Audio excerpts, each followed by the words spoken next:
Oh, I slipped up on the last video. Let's try this again. Greetings, everyone. So,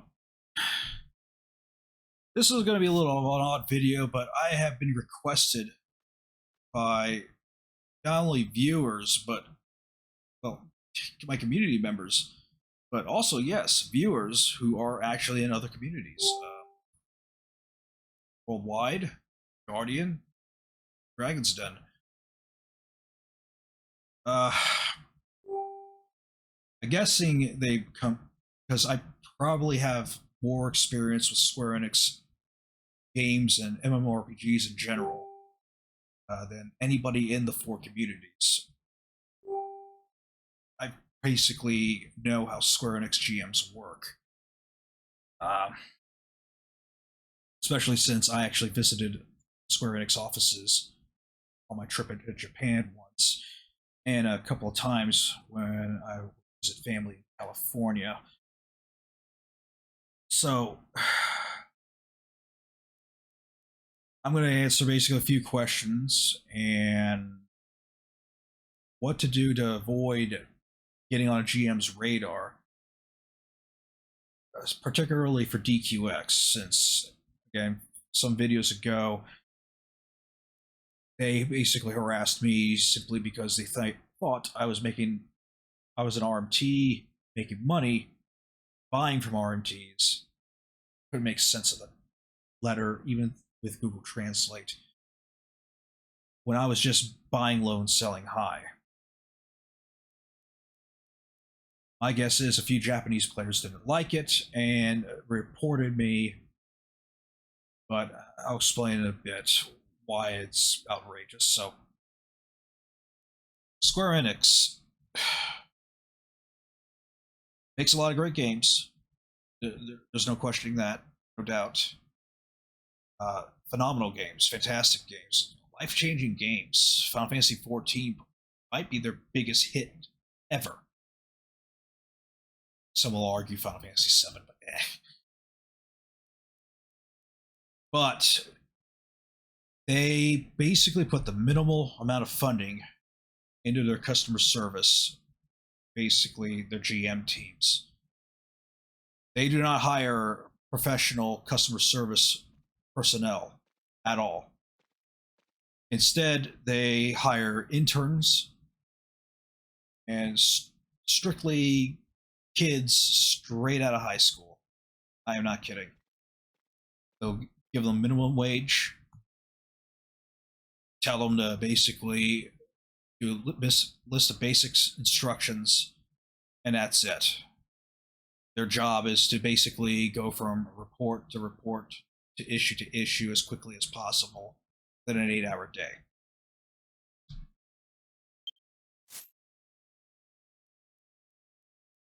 Because of that, and honestly, most of these kids probably don't even play video games. They're just there for a paycheck to afford college, and that's it. And then they're out of there. They don't understand how painful it could be for someone to lose an account or even to lose a bunch of progress that you spent countless hours on because they simply don't care. That's just how it's always been. Now, the reason why I decided to do this video to make sure others are aware and what to do to prevent bringing a GM onto yourself. Reason why is because one of my members just recently, a few days ago, lost their account on claims of being a botter, basically using a third-party software. Now, usually, when it comes to using a bot, typically you get 3 strikes. I've seen it with Final Fantasy XIV, and I've seen it with Final Fantasy XI. 3 strikes. And then your account is banned. They just went and straight up banned him. Now, reasonings for that, I'll explain it a bit. So, generally, it's likely what happened was because I've noticed this teammate in the casinos a lot, and he doesn't talk much, barely if at all. But I'm giving the benefit of a doubt here. I know he can't be using a bot because unless he is fluent in Japanese, it would be impossible to simply download a PQX bot and use it, because those bots don't come out ready to go, ready to use. You got to be able to configure them to make use of them. All right, just like with any program like that, you can't just download it and hit play. You got to be able to put in scripts, configure it, set it to what you want it to do, etc. There's no way this team member could have done all that. Absolutely not. So what likely happened was he was playing Sudoku, or he was playing bingo, or he was playing roulette, and probably a Japanese player or two either tried to speak with him, or they noticed him there a lot and tried to speak with him. And since he couldn't talk back, since his name was likely translated the whole time, so he couldn't see what his name in Japanese was to be able to realize, oh, this guy's trying to talk to me. He just kept silent and continued playing the casino games. That probably prompted the Japanese player to go ahead and report him for botting. So then one of these high school kid GMs got the report, saw that he barely ever talks, if at all, at least at that particular day. If he checked how he did things and actually saw that there was a pattern to what he does, and when he does talk, he would have realized that he wasn't botting at all. All he did was just teleport there, probably invisible, looked at him for a good 10 to 15 minutes. All right. And determined, oh, okay, he must be a bot. Bam. Just like that. Now, you're wondering, okay, why does he get banned permanently at the first offense when they don't even do that in Final Fantasy 14 and 11?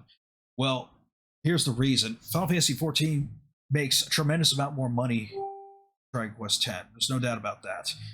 Got a lot more players. Dragon Quest 10 does have more Japanese players than Final Fantasy 14 does. However, Dragon Quest X's main revenue isn't the subscriptions. It isn't even the cash shop. Dragon Quest X's main revenue comes from the mobile app. In that mobile app, you are able to earn a lot of gold by spending tokens that you have to purchase with money, real money, to be able to do things quickly, to be able to purchase tickets to gamble on things, to get things you can get in game, or to straight out buy out stuff that you can also sell in game to make a lot of gold.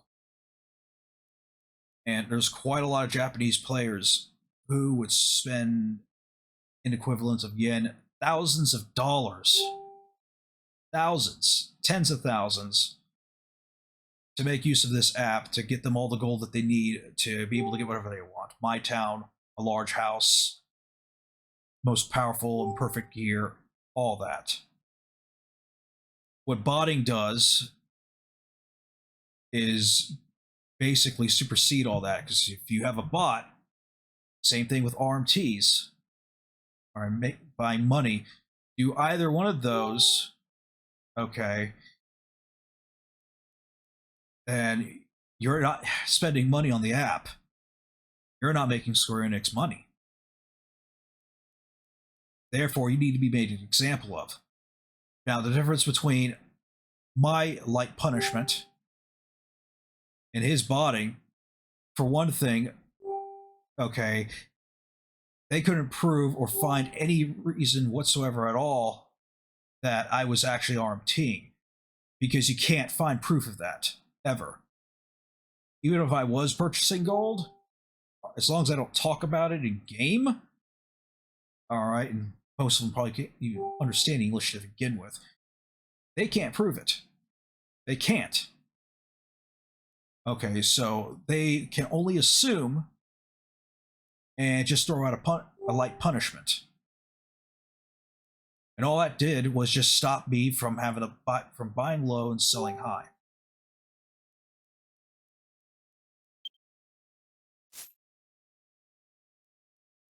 But in this community or team member's case, okay, bot is a bot. The GM probably just completely assumed he's a bot. Therefore, just straight up ban. Okay, now you got to make another account and try again. Just don't bot this time. Even though he wasn't doing it, he was just a silent. He's just a silent player. The thing is, he could have prevented this. How do you prevent this? Well, go to MISC, settings, communication, status icon, no keyboard. That's it. That's all you have to do.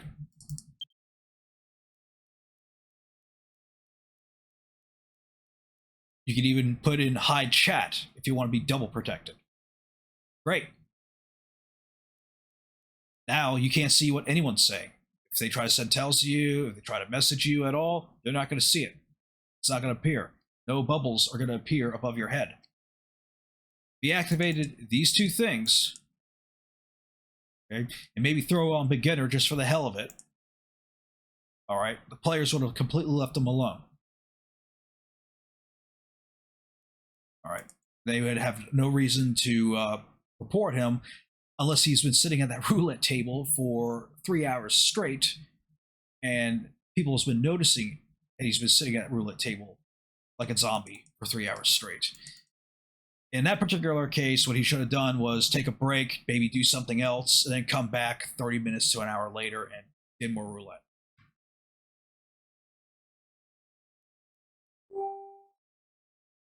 Also, what would be helpful if he was doing roulette is to go to empty casino floor. There's like 30 floors of them. He would not see outside chat or tells or anything at all. He had this hidden. And they would show to them that he has this up. And the GMs would have been able to check the logs and see that.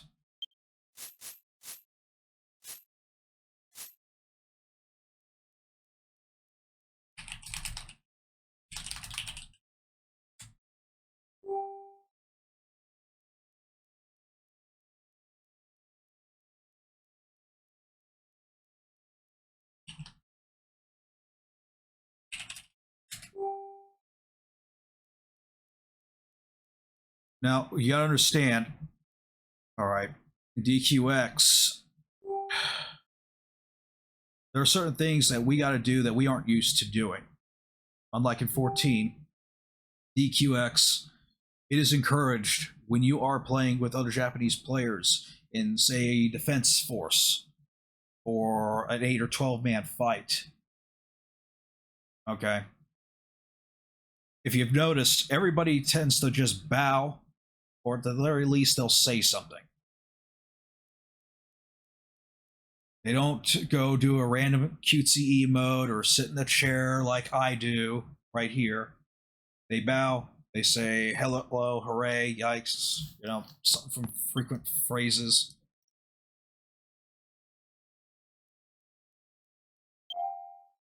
This, basically. So, want to be safe. You're doing stuff with Japanese players, just bow. Just bow. All right. Say nothing else. Keep your no keyboard icon on, and you should be good to go. Now, what happened to this member was a very rare thing. It sucks. I hope that after some emails, SE will realize their mistake and just open his account again. If they don't, well, I'm willing to help this team member out as much as possible. I'll even give this team member all the gold that this team member donated to the My Town back to help him out with getting back on his feet on a new account. But it's up to him.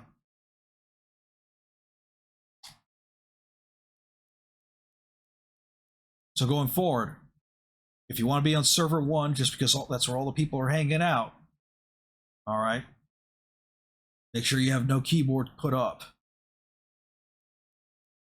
Try not to speak out in English if you can.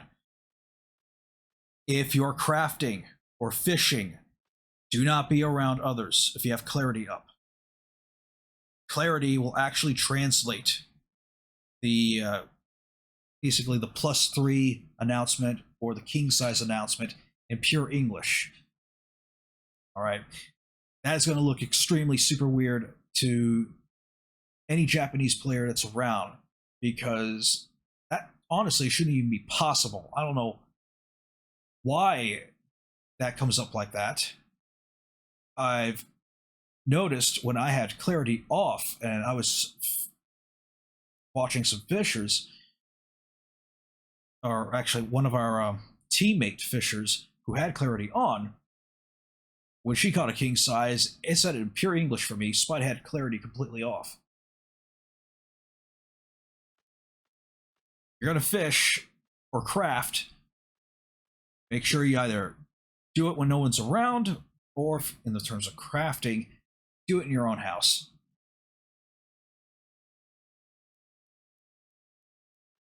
Now, keep in mind that because this is a pure Japanese game, there are extra rules. All right, it's easy to follow. You don't have to worry or panic or anything. What happened to this member was extremely rare. As long as you don't make yourself suspicious, you're fine. You stay on the Gaijin server, server 33, you'll be fine. Gotta play roulette to the casino for 5, 6, 7 hours straight while watching Netflix. Do it in casino number 23. Nobody goes to 23. Just go there. And that's all I got to say. See you on the next main quest video.